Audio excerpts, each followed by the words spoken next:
Hello and welcome to the Southern Star's Coronavirus podcast. I'm the news editor, Siobhan Cronin. And I'm the digital manager, Jack McCarron. And each week we talk to people at the centre of the COVID-19 pandemic in West Cork and beyond. We will also take a look at that week's Southern Star newspaper and how our reporters all around West Cork are covering the pandemic and other news. This week we will also have some new music from Kilmurry-based alternative pop group Lunnah, with a preview of their new album, which launches this week. And also in this week's podcast, I will be talking to Marie Mulholland, the coordinator of the West Cork Women Against Violence project, about the challenges for the project at a time which can be very frightening for women caught in an abusive relationship.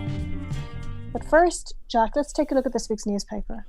Yeah, the lead story on this week's front page of the Southern Star is a positive one, and it's by Jackie Keogh, and the headline reads, "We're back to business." We're back in business even. So after weeks and weeks of negativity on the front pages, not just in the Southern Star but across every newspaper in the country and the wider world, we have some positive news. And I suppose this story covers the first phase in the return to normality, whatever that's going to look like. And in it, Jackie speaks to some of the businesses around West Cork, in particular Skibbereen and Clonakilty, where businesses have started opening back up. The story continues on page 5, and what I love about this story in particular is the conversation Jackie had with Michael Thornhill of Thornhill Electrical in Skibbereen, who tells the story of his grandfather, who was actually a victim of the Spanish flu in 1918. So he'll understand the importance of social distancing and being careful as we reopen West Cork more than most. He also has a great line too about being sold out of electrical hair grooming sets for men since the reopening, because obviously if anyone's watching this on YouTube, they'll see my hair has grown out to a near afro, so I'll probably need to get in touch with Michael to see if he can order back in any electrical hair grooming kits. But he's also keen to point out that he's not being sexist when he says the grooming kits are for men, and he says women could also be in need of haircut, with hair salons not yet open, Siobhan. No, we're waiting for that one with bated breath and braided hair, I think, is probably the way. Siobhan, on a less positive note though, Siobhan, another story on the front page involves the vicious attack of a 19-year-old woman in Bandon recently. Yeah, this is a case we have been covering, and it was back in court last week for sentencing. A young girl, she was coming home for her 19th birthday in the early hours of the morning in Bandon, and she noticed somebody following her, and she went to make a call, and he ran across the road and grabbed her phone and smashed it, and grabbed her and started dragging her along the road. Now, she had the presence of mind to see that there were some young guys collected further on down the street, so she made no noise until she got up close to them and started screaming for help then, and they did actually come to the rescue, but not before she got a fairly bad wallop, I think, by the guy. And the guy had earlier said to her that if she screamed she'd get an arrow into the back of the head. The traitor there got a 4-year jail sentence and the last 12 months suspended.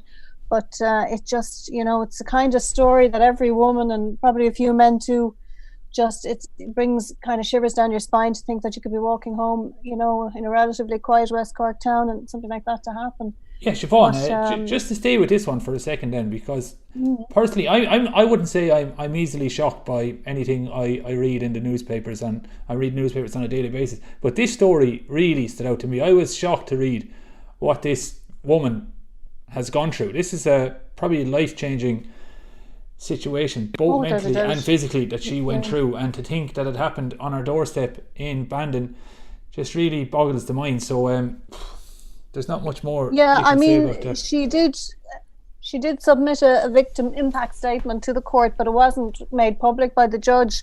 But the judge who read it themselves, Judge Helen Boyle, did say that that any woman should feel safe walking home in their own town, and the woman had actually made a comment that that she no longer feels safe walking about, and she's constantly basically looking over her shoulder, I suppose, to see that is somebody following. So you can imagine that something like that, you'd wonder, would you ever get over it, really? So it's quite shocking. If you saw it on the television in a crime drama in the US or somewhere, you'd get a shiver. But to think it happens on a small enough town in West Cork. The violence involved is what really stands out. It wasn't a case where also go on. But what creeped me about it, I think, was that there was evidence that he had been stalking her for a while, and when the guards looked at the CCTV coverage, they saw him, ducking in and out of cars and doorways,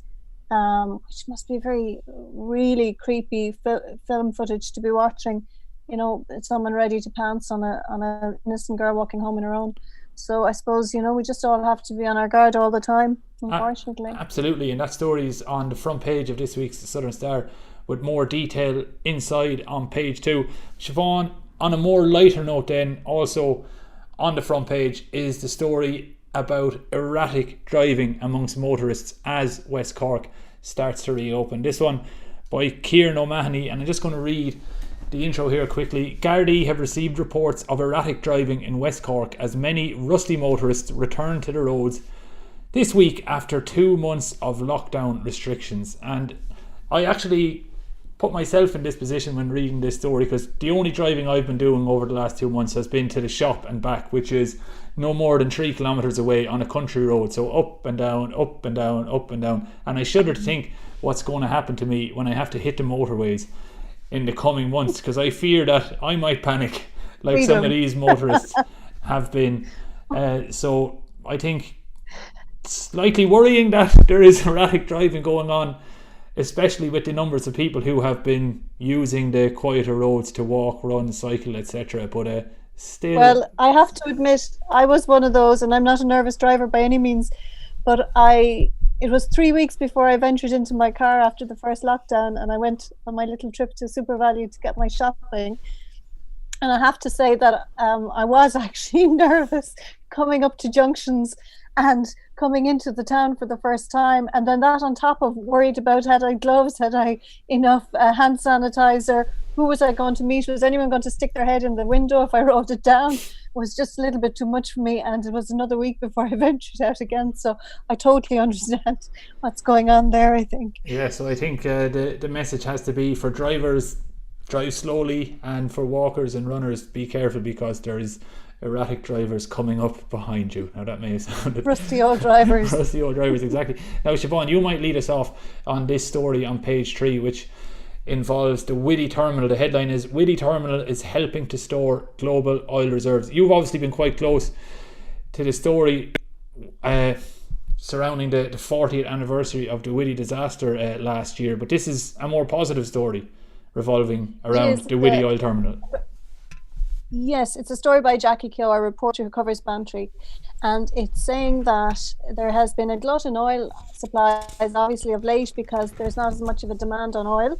So a lot of oil tankers are finding, oil companies, that they don't have anywhere to store the oil, because they weren't expecting this to happen, obviously. So you have oil tankers going around the globe very slowly, hoping that they're going to get a call to say, yes, we have somewhere for you to offload. So Whitty has come into play here. It already contains the National Reserve anyway for the Irish government, but they do always have some spare capacity there. So now at this stage, they're in big demand. So you've had quite an increase in the number of tankers there. I mean, Jackie reports that normally there would be about 15 tankers a year pulling in at Whitty, and since January there have been 14 already. So that will just show you the increase there. Now there's no talk yet of extra jobs, no figures as such, but it is expected that this will, create some extra work for people in the area at the oil terminal, which of course does have quite a sad history, but hopefully there's a little bit of good news for it at last. Absolutely. And if we turn to page 5 now, a story that won't make for enjoyable reading for anyone with a fear of bees or wasps, especially at this time of year. This is another story by Jackie Keogh, and the headline reads, Air Ambulance takes sting out of potentially tragic case in Adrigole. This is the story of a beekeeper who was essentially stung by one of her bees, and within 2 minutes she had collapsed. And this is in Adrigole, which, as many of our listeners will know, is quite remote and not necessarily easily accessible for an ambulance to take you away to your local hospital. But thankfully the air ambulance was there within 20 minutes of the bee sting, which I think, not only the positive story out of this is that the lady in question was okay in the end, but I think it really highlights the importance of the air ambulance, especially for a region like Adrigole and the greater Castletownbere area, because it's not feasible to think that an ambulance is going to be there to have you up to Bantry or even further to Cork within the right amount of time. So, and I think the lady in question has used her experience to push the message about the importance of the air ambulance, Siobhan. Yes, and it's a story we've covered a few times, and even I think in the first or second of our podcast, there was we covered the fact that they were looking for money because they were really much hugely in there and still are hugely in danger of having to close this service because the funding has not come from the government that they need, and it is of course a very expensive service to run an air ambulance. But we are a very remote community here in West Cork, and as you say, road ambulances just can't do it in the same amount of time. And I think this is a really good example of how what might seem like a small case and a rather insignificant one could have had huge repercussions for this woman because she had a reaction to the bee sting. And as a result of that, all her friends got together and set up a GoFundMe page for the air ambulance. And to date, to the day of going to press, they had raised 35,000. Now, it's a good lot of money, but I think it costs several thousand a day to run this service. So, there's an awful lot more needed there. And at a time when we're spending absolutely millions on the health service, I really think, this is really being overlooked by the current government. And it's an awful shame if this does get grounded, because we've seen here now, that even one case alone, they could have saved someone's life. Yeah, absolutely. And they've been very busy since they did start. This is not a unique case by any manner of means. No, so, and just to further drive home that point, I'll just read a quote from the piece, which is by Maeve O'Neill, who was the daughter of the person who suffered the bee sting in this case. And she said, "I'm so grateful to ICRR for saving my life." Or this is the lady who was stung by the bee, "for saving my life. Without the ICRR air ambulance and local ambulance, we as a family could have had a vastly different outcome that day." So that's just further driving home the point about the importance of the air ambulance for this region. And Siobhan, before we wrap up, we'll be on page 5. You have a story about Marie Mulholland, who we're going to be hearing from a bit more in a few minutes on the podcast. But what has she to say?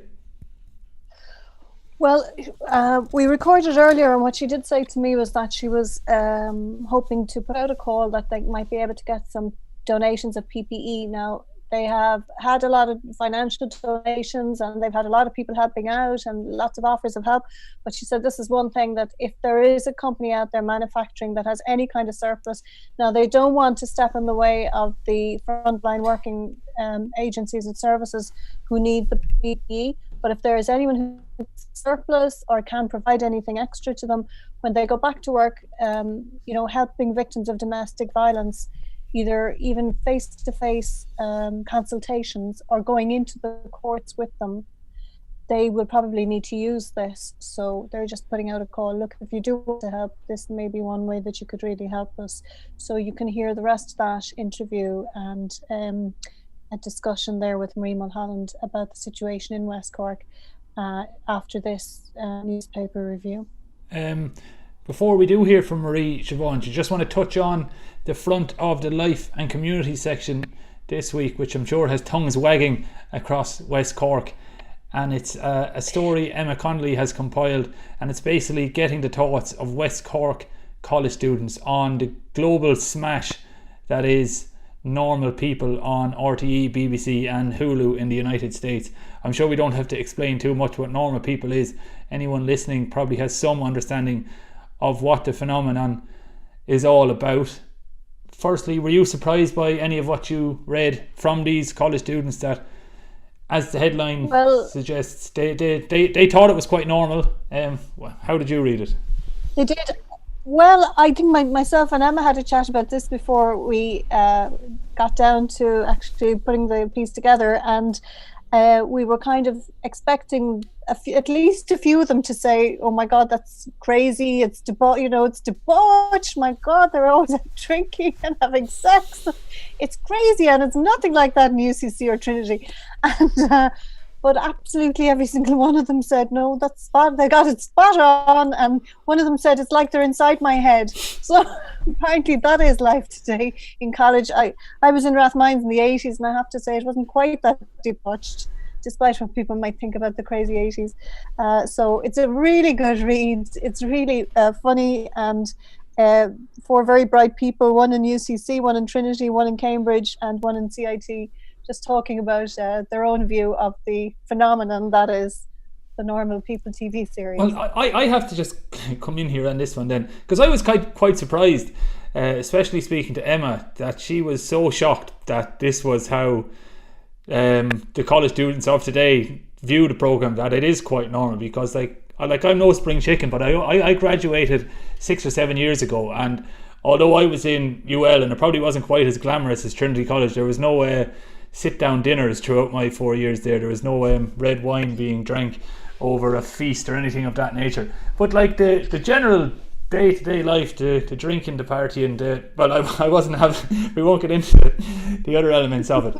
But to me, it rang quite true. Just the relationships they form, the conversations they're having, which is actually why I actually enjoy the show, specifically because I think they've nailed it. Like just the mundanity of life in many ways. Like they are not like normal people, as one of the contributors says, Danny Collins. Like it's titled perfectly, Normal People. It's about normal people, and I think they've nailed the college students, the way they live their lives. And yeah. But I was under the impression that all you young people were having an awful lot less sex, less drink, less drugs than those who went before, but apparently not.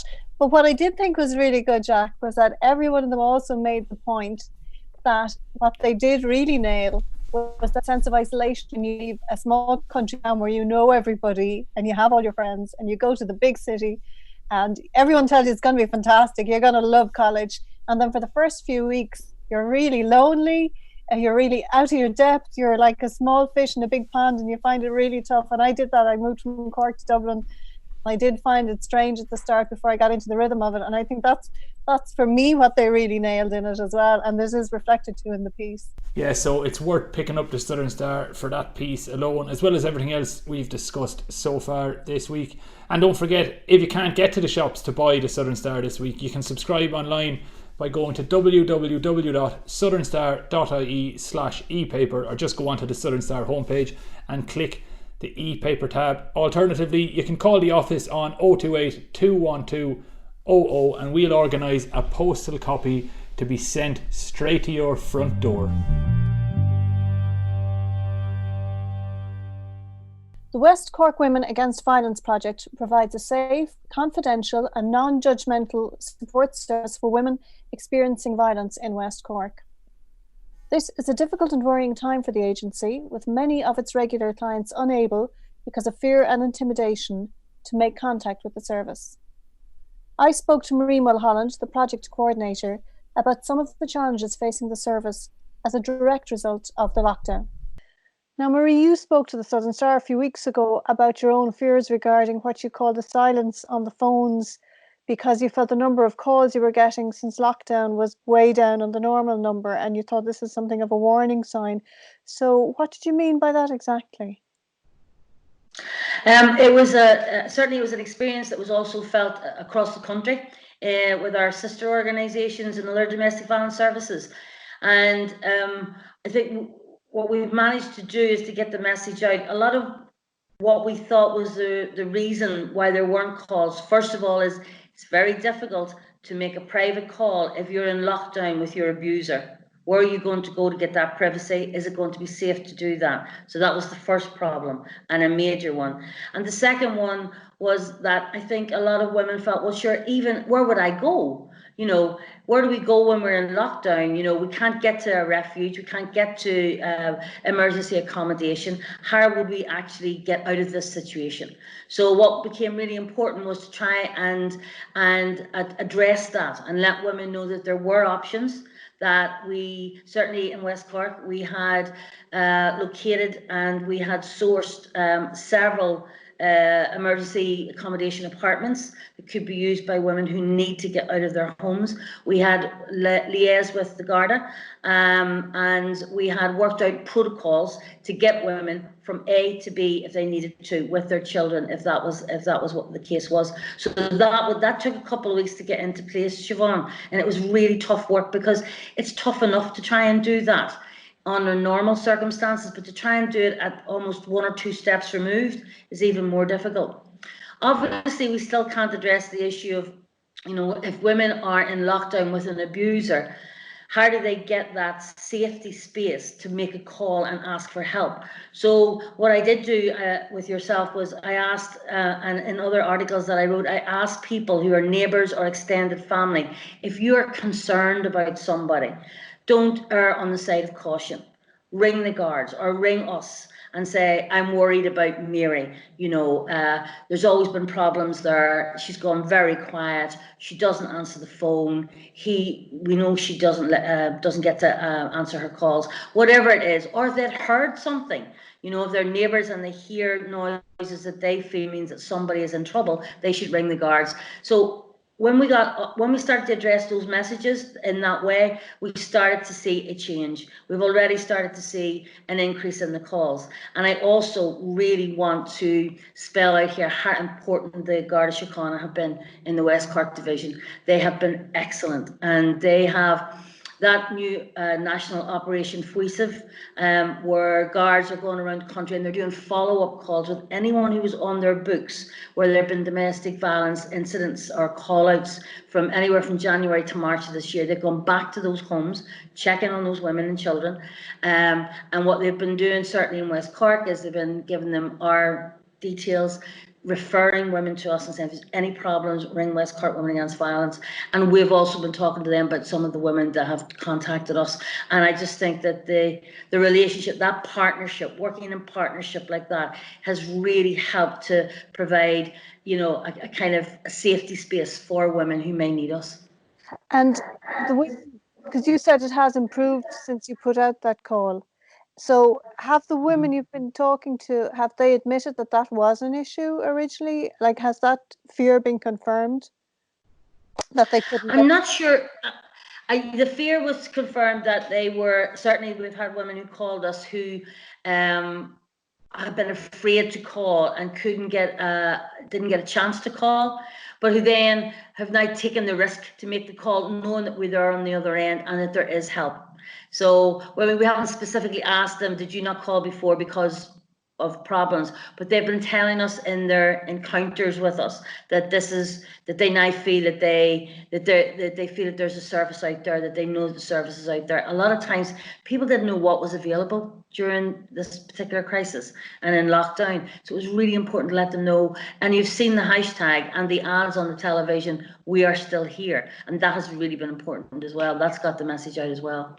Right, now there's a message on your own website that says, because of the lockdown, you can no longer offer face-to-face support or even accompany women to court hearings. So what options can you give them in those instances? Yeah. At the moment, we're working very hard, and just this week with a lot of our the sector, the domestic violence sector, to look at a phased reopening of all of our services. So hopefully in the next few weeks we'll be able to provide more than just the support over the phone and the direction over the phone, and we're working to that end, obviously. So at the moment, what we can do is we can give women the information that they need, what their options are during this lockdown in terms of what kind of orders or protection orders, safety orders, barring orders are available. We can actually help them write their statements. They can do that over the phone with us and we'll type them out for them. The difficulty comes, Siobhan, in that is, how do women get to the courts? You know, how do you get, I mean, it's a difficulty anyway in West Cork, in a place where there's so little public transport. But who's going to mind those women's children? They have to drag them to court with them. They have to get to the courts. And this has always been a problem in West Cork, and it's exacerbated now with the lockdown situation. So one of the major initiatives that we're working with nationally is to look at remote court hearings. Now that's a service that is available in other parts of Europe. It's certainly available. I know that there was a pilot project done up in Derry in Northern Ireland that is working really well. We know that there's remote court services available for prisoners who are currently in prison here in the Republic. So if they're waiting sentencing and they're on remand, that can be done. So what we are asking, and we're in negotiations nationally with the court service, is for remote courts. That means, if it was to work well, it would mean that if the woman, say, she could go to any community service, she could come to our service, she could use our IT, and we could do a Zoom with the judge in the courtroom, and he could hear the evidence over the Zoom or the Skype or whatever way he wants to do it. The problem comes in that, again, it's a West Cork problem, is our broadband connections. I'm not aware of any court service or any of the actual courthouses in West Cork, apart from maybe Bantry, that have access to broadband and have the facilities. So it's the way of the future. I think some of what we're seeing now in terms of how we work, all of us, is indicating, it's signposting the way of the future, but we need to get some of that infrastructure in place to make it workable. And can you get a protection or a barring order at the moment? Are the courts still? Yes, you can. Okay, and so that is the courts. Yes, the court service is as part of the priority that's been given domestic violence during this crisis, has only been hearing family law cases, specifically domestic violence cases.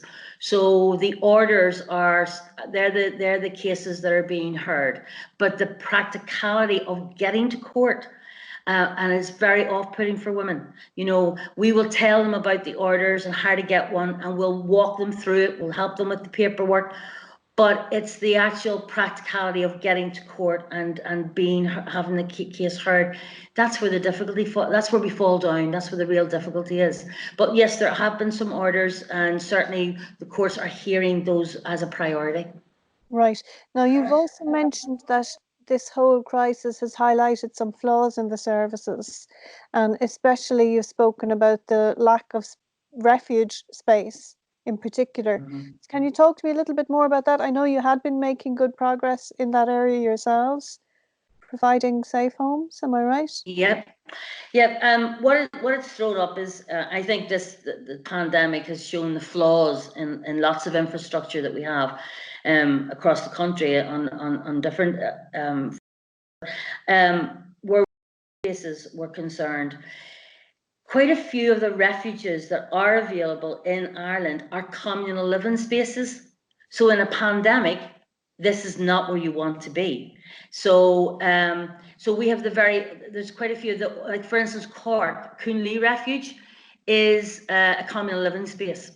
It's the same up in Dundalk, across the country. There's quite a few others that are communal living spaces, which means that everybody lives and shares kitchens, playrooms for the kids. What you only have is your own bedroom, and that's the separate space you have. Refuges where they have what is called almost own door accommodation, where you have a little apartment and you walk into it and then you're in your own safe space. That's great. But the communal living refuges, they've literally had to decant. They've had to get the women out of there and to find other emergency accommodation. So that's been a real issue since day one of the pandemic. In terms of our own situation here, I had been having a great time, to be honest, Siobhan, viewing all these wonderful houses to buy a safe house, and had actually been back to see a couple of properties that I was interested in, just literally the week before the crisis hit. So I've had to put that on hold. I think too, it may well influence my own thinking on this, and I'll be going back to my board about it. If we're going to have to live with COVID-19 beyond this immediate pandemic, I mean, if it's something that's going to be there in the environment that's going to be on the agenda for a while to come. Maybe we need to really look at the safe house model. The safe house that I have been looking at was, the idea was it would be big enough for one family, a mother and her kids, but also maybe a single woman as well at the same time. So where we would have to look at a safe house that would only ever house one family at a time. So maybe we need to look at a safe house and maybe a small apartment for women who are on their own without children. So need to go back to the drawing board, not too much, but I think there's, you know, it's making us all have to rethink things again in the new normal, as it was. And if somebody comes to you now at the moment, Marie, looking for refuge, what are your options at this very moment in time? Oh, they're very good. They're very good. We worked really hard. We have 3 emergency apartments that have been very generously assigned to us by the property owners that were available. And so if women, and it would, they're big enough for women and children.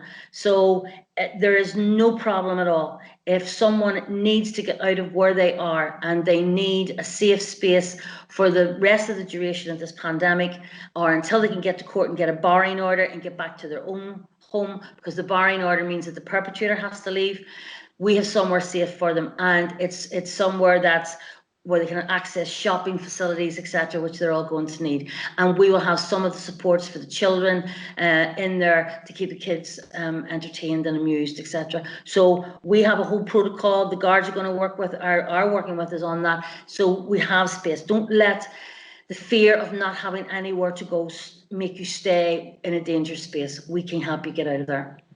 Right. Now, you've spoken to me before about the lack of understanding in many services and government departments about the true nature of domestic violence. So can you expand on that a little bit? Yeah, it's people are very good. They understand crisis. They understand immediacy. They understand someone is at physical risk or emotional risk and they need to be helped now. What is harder for people to, I think, contemplate or comprehend is that domestic violence is a dynamic. It's a circle. It keeps going on. It goes round and round and round. So you often get other professional services going, oh God, it's not her again, is it? Why doesn't she leave him? You know, oh no, we've got to go back out to that house again, or, you know, and not understanding that there are women who have been living with control in their lives, with coercion in their lives, who are being told that they will never see their children if they leave, or if they tell anyone else about what's happening to them at home. If they in any way cooperate with the guards, who are maybe called out by a neighbour or social workers, they're terrified of losing their children. The abuser is telling them they're bad mothers, they're bad mothers, they're bad wives, they're no good in the bedroom, they can't cook, they're stupid, they're thick. And if you hear that often enough, you start to believe all of those things, and it's your fault. You're in somehow inadequate, you're not good enough. And it's understanding that emotional erosion that goes on, and and why that prevents women from reaching out for help or from leaving their abuser. That they have to understand that it's a process, and that we have to give women pathways and stay with them along those paths. But at the end of the day, it is their decision to make, and they need to know that when they make that decision, that we're all going to be there for them. But we also, as service providers, we also need to understand that they are the ones who are best aware of when it is safe to make a decision and when they're ready to make that decision. It's a bit like you can bring a horse to water. You can't make it drink. It has to be really thirsty before, and it has to be really, really, every other option has been, you know, every other has just been expounded and found wanting, and this is now the only place that they can go to. And I think we have to understand that women only leave when they're really desperate and there's nothing else to do, and they've tried everything else. They've tried to I suppose go along with their abuser. They've tried to be better. They've tried to keep them calm. They've tried not to annoy them or upset them or let the children upset them. But that's never going to work, because that's never going to be what this is about. This is about control for perpetrators, and to make, you know, a woman will say, you know, he will say, I want you to jump. And she'll say, okay. And he said, no, but I want you to jump higher than that. And it will always be like that, you know. And that has to be understood by professionals. Yeah. And do you think that we might see quite a spike in the need for services after this? One would imagine that a pandemic is probably the worst possible situation to be in if you are in a relationship with someone who is abusive. Yeah. So are you kind of bracing yourself for a rise in figures, maybe, you know, when we do come out of this, that maybe there's a lot of women who will even never get to you until restrictions are relaxed? Yeah, absolutely, Siobhan. We know that that's probably what's going to happen, and so we're trying to prepare for that, both within our own service and throughout the other services, to ensure that we have the response that we can make. I mean, at the moment, while we have the service that we're operating in the minute, we have one support worker in the office every single day taking calls. And we do that on a rota. We're obviously just doing one person in the building in order to keep that person safe as well. But while that's ongoing, we've had a whole new phone system installed just yesterday that is going to give us more lines. So we're getting ready for that. That's one of the ways that we're getting ready for that. The other way that we're getting ready for it is we're trying to source the PPE that we need to be able to try and eventually do the one-to-one, do the outreach work that we need to do as well, because women can't always get to our office in Bantry. That's always been the case. So we've always prided ourselves that we'll go to them wherever they are, obviously not to their home, because that wouldn't be safe. But you know, if a woman wants to meet us in a library, we've met women in car parks and sat in their cars. We obviously can't do that anymore.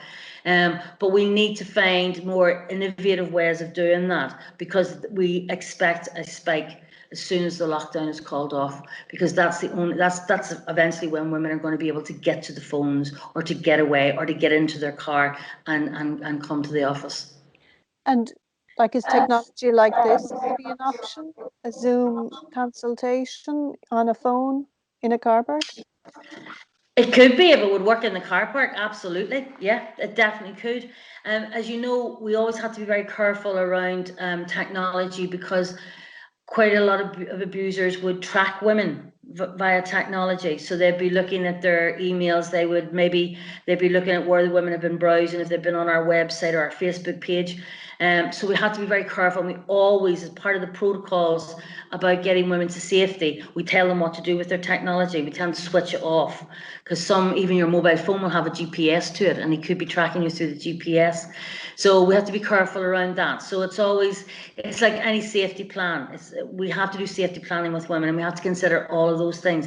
But I think you're right. I think, as I said earlier, this technology and the situation that we've been in with regard to the pandemic is starting to point to new ways of working that we haven't maybe considered before. Right. Now, you would like to see some changes to the laws, I think, regarding domestic violence, Marie. You've been kind of lobbying for that. So what in particular would you like to see changed? I think certainly, I mean, we see it every day, and we see it in the media every day, where abusers have been brought to court, and I mean, they're getting off with a slap on the wrist. They're getting off a couple of months, and these are serious assaults on women. And in fact, that's the other thing. I think a lot of them are attempted murder. And one of the areas that I would personally like to see dealt with is one of the most serious and most dangerous signs or red flags that we look for when someone has told us that they're being physically abused is choking. If the abuser has tried to choke her, because choking is an attempt at murder. It's an attempt to kill someone. So choking for us is a big red flag. If a woman tells us that there was a big row and that he tried to choke her and that she passed out, then we're looking at someone who's not going to stop there in terms of their abuse. They're going to take it till she doesn't just pass out, but she's actually dead. I think where choking has been part of physical abuse and domestic violence, that really needs to be seen as an attempted murder, and it has to be sentenced accordingly. And that's one of the areas that I'd really like to see a change in, because you would be surprised at the number of victims who talk about having been choked. We get it on a regular basis. Is there a precedent for that in other jurisdictions where they've been able to use choking as a signal? Certainly, yes. So, gosh, right across the domestic violence services, choking is seen as a major red flag.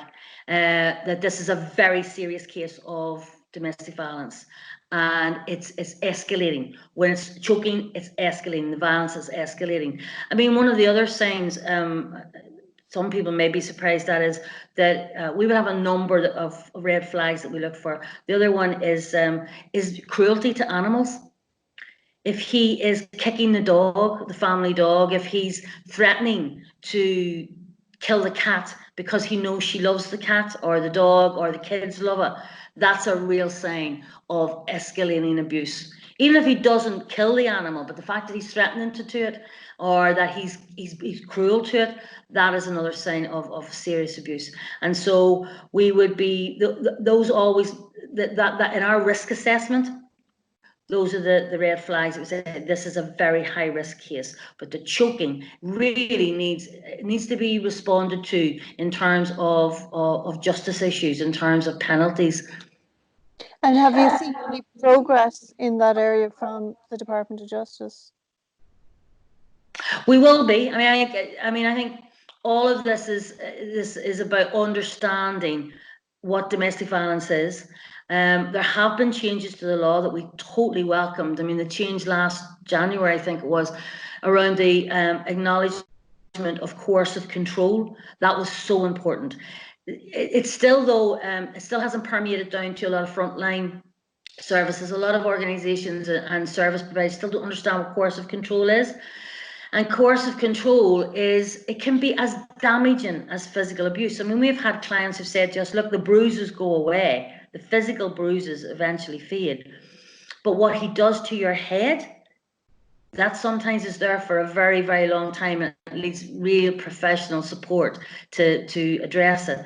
But it's so coercive control is where someone is being controlled so much that, I mean, we've had women had to ask permission to go to the toilet. She's not allowed to go to do her own shopping for the family.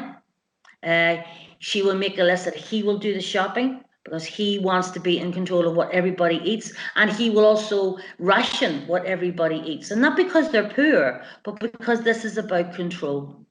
And so coercive control is something, it's like being in lockdown all the time, but without any of the good parts of hanging out with your family or enjoying watching TV or making nice meals. And it's very difficult to prove, I'd imagine, in a court situation. Have you seen it being enacted at all, the new law? Oh yes, it is. I mean, there's enough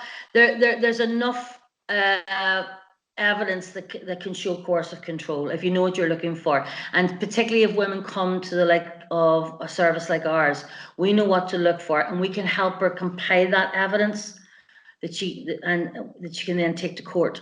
So it's just, I think that there needs to be a lot more training with others, with social workers and guards, and sometimes even childcare workers, because you can often see it in the children. If there's been coercive control at home, you'll see that a child isn't quite as boisterous or bouncy, or is always asking permission for the smallest things, you know. So often we have found that childcare workers, the light will go on and they'll go, something's not right here with the way this kid, you know, the kid is not smiling, the kid is not enjoying life. And so we'd like to do more work with childcare workers, teachers and schools, so that they can recognise this as well. Now, Marie, I would imagine that in light of the lockdown, your fundraising efforts are probably under a bit of strain as well. So how are you managing that, or have you had to think outside the box as regards getting the funds in?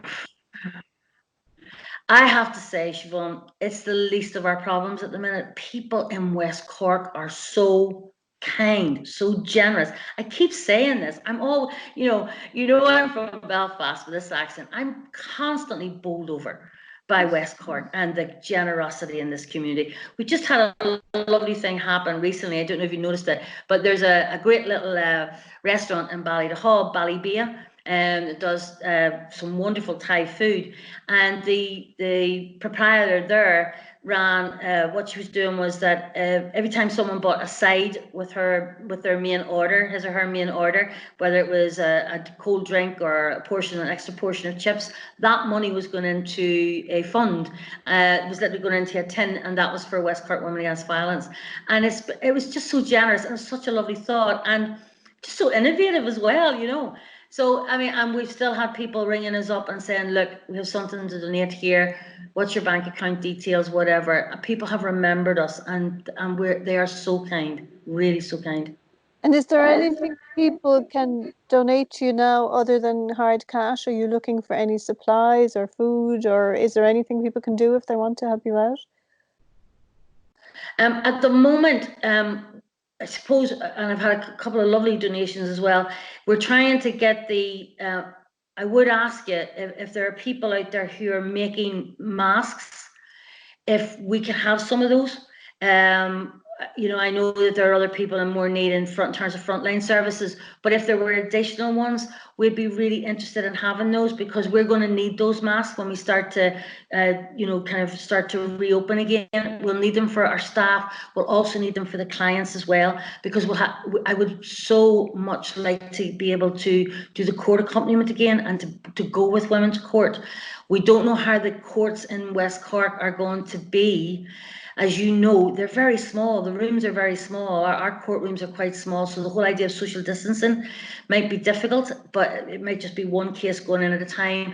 So if there were PPE or anybody making masks that are reusable, would love to have them, because that will really help us get back on track again to kind of reopening some of the services. I know that sounds like a small thing, but it's actually quite a big thing at the moment. Everything helps. Everything saves money, I suppose. Yeah. And so that brings me to my final question, really, which was, if somebody wants to reach out to you, whether it's for a donation or whether it's for help, what are the best ways to get you at the moment? Now, bearing in mind that some people won't want to use their computer, of course, as well, or maybe even technology. So how can they get to you? We've had women email us. We've had women leave messages on our Facebook page. I would suggest they only do that if they feel it's safe to do it. The main way is still by phone. There's a support staff on the phones Monday to Friday from 9 a.m. till 5 p.m. And you can call us at 027 53 847. And we also have a helpline service, an 1800 helpline service. But those calls will go straight to the main line anyway. And I don't think I have the helpline number with me, the 1800 number. It's all on the Facebook page and on the website. Yeah. And just give me that 027 number again, Marie. 027 53 847. And there's someone on the other side of that phone from 9 a.m. to 5 p.m. Monday to Friday. 027 538 47. Great. Yeah. Okay, listen, Marie, thank you so much, and look after yourself. You too. Keep well. And thanks everybody for all the support. Really appreciate it. This week's music comes from Sarah Beth Mullen, a singer-songwriter based in Kilmurry, and the band Luunah. They have just released their new single, Just Give Enough, from the album of the same name. You can check out the album on Spotify. We'll have links for the album on Spotify in the description. Have a listen to the single here. I want you and all your love, want to bring out the best of me. Comes in time and there's no rush, and settles down so naturally. And we can talk if we're out of touch. Open the doors on how we feel, and when it's hard we can loosen up. My only hope is